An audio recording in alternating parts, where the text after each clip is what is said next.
तैयारियां जो है उसे पुख्ता करना होता है, मगर उसके साथ साथ एक दुश्मन को ये संदेश भी देना होता है कि किस तरीके से एक बड़े कोऑर्डिनेटेड मैनर में यहाँ जो सेनाएं हैं वो तैयार रहती हैं किसी भी तरह की ऑपरेशंस के लिए। और पाकिस्तान को इस चीज की समझ जो है वो ज्यादा होगी, क्योंकि वो अभी ताजा जो इसका एक्शन है वो देख चुका है। तो ऐसे में पाकिस्तान को ये समझ आना चाहिए कि अगर लश्कर जैसे आतंकी संगठन, जैसे मोहम्मद जैसे आतंकी संगठन वहां से कुछ भी हरकत करने का प्रयास करेंगे तो उसका खामियाजा क्या हो सकता है।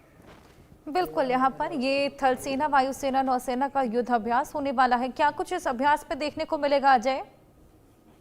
देखिए, क्योंकि ये तीनों सेनाओं का एक जॉइंट एक्सरसाइज है, तो ऐसे में कहीं ना कहीं तीनों सेनाएं जो है अपना कर्तव्य दिखाएंगी, अपनी वॉर प्रिपेयर्डनेस दिखाएंगी, और उसके साथ साथ किस तरीके से कोऑर्डिनेटेड मैनर्स में ऑपरेशंस को अंजाम दिया जाता है या ऑपरेशंस के लिए तैयार हुआ जाता है, उसको लेकर जो है उसका एक नमूना देखने को मिलेगा। हमने कल देखा था कि कैसे रक्षा मंत्री राजनाथ सिंह जो है वो खुद राजस्थान बॉर्डर पर गए थे और वहां पर उन्होंने इस वॉर एक्सरसाइज को जो शुरू होनी है उसको लेकर कहीं ना कहीं मुलाकात भी की थी।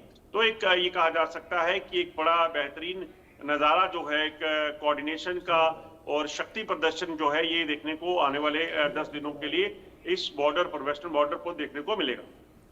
बिल्कुल, यहाँ पर ये तीनों ही सेना के युद्धाभ्यास देखने को मिलेंगे और नोटम भी इसको लेकर अजय जारी कर दिया गया है।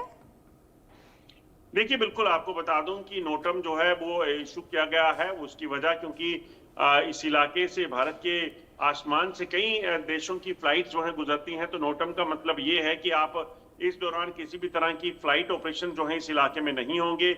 और खासतौर पे अगर ये देखें तो ये बॉर्डर जो है वो पाकिस्तान से सटा हुआ बॉर्डर है, तो ऐसे में पाकिस्तान के लिए तो खास जानकारियां जो है वो रहेंगी कि वो किसी भी तरह की हरकत अगर होती है तो उसको जो है उसका नुकसान जो है वो उन देशों को उठाना पड़ सकता है। तो ऐसे में नोटम इशू कर दिया गया है। किसी भी तरीके की एयर ट्रैफिक जो मूवमेंट है यहाँ पे, एयर ऑपरेशन जो है वो देखने को नहीं मिलेंगे। बिल्कुल, यहाँ पर किसी भी तरीके की कोई एयर ऑपरेशंस या फिर फ्लाइट्स नहीं देखने के मिलेंगे, जैसे कि आपने हमें ये तमाम जानकारियां दी। इसी बीच ये युद्धाभ्यास होने वाला है बॉर्डर पर, जहां पर दुश्मन देशों के होश फाख्ता हो जाएंगे, क्योंकि जॉइंट ऑपरेशन ये तीनों ही सेनाओं के बीच देखने को मिलेगा। थल सेना, वायुसेना और नौसेना ये युद्धाभ्यास करेंगी और लगातार ये एक्सरसाइज की जा रही है ऑपरेशन सिंदूर के बाद से ही, क्योंकि ऑपरेशन सिंदूर 2.0 भी लगातार जारी। 30 अक्टूबर से 10 नवंबर तक ये युद्धाभ्यास कंटिन्यूसली चलेगा अजय। जी बिल्कुल, आपको बता दूं कि 30 अक्टूबर से लेकर 10 नवंबर तक जो है ये नोटम इशू किया गया है, और इसी दौरान जो है वो तीनों सेनाएं जो है अपना युद्धाभ्यास करेंगी और वेस्टर्न बॉर्डर से लगते इस इलाके में गुजरात से लेकर राजस्थान तक जो है वो सेनाओं के जो कर्तव्य हैं वो देखने को मिलेंगे। कोऑर्डिनेशन